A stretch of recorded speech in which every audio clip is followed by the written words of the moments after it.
Towards the beginning of this school year, we learned about the school's new master plan for a more modern buoy, which will include a new parking garage, a new athletics building, and fine arts building. With this came a lot of questions for the people in charge. We decided to ask a few students their opinions and questions about the new plan. Then we brought their questions to Mr. Robinson.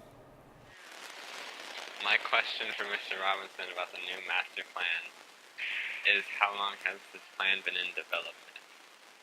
Really, it's been in development ever since the bond passed in 2017.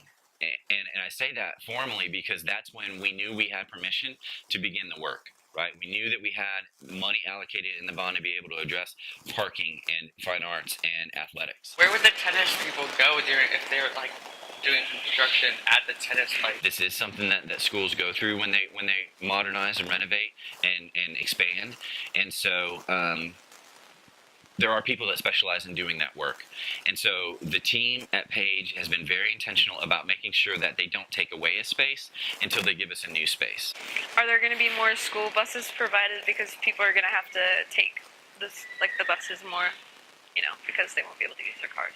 They want every student to ride the bus, and then this shuttle transportation that they've agreed to do is just above and beyond to make sure that we are providing that convenience aspect to the extent that we can to maintain the current services that we provide for our students. So what we've done is we've kind of dedicated spaces. We've defined what we want in those spaces to make sure that we have enough unique spaces, like a separate weight room that is separate from the dance room, so that those two programs don't have to share spaces. Adequate classroom space for health classrooms, so that those aren't in the portables, for example. And so we've kind of gone through this list of saying we need a bigger weight room, right, for our program and the number of students participating. We need it to be able to hold 32 racks. And so the architects have taken all that feedback as kind of these are the things that we need in order to be able to grow into.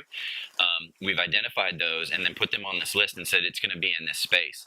And then now the architects are designing how do those things fit together, right?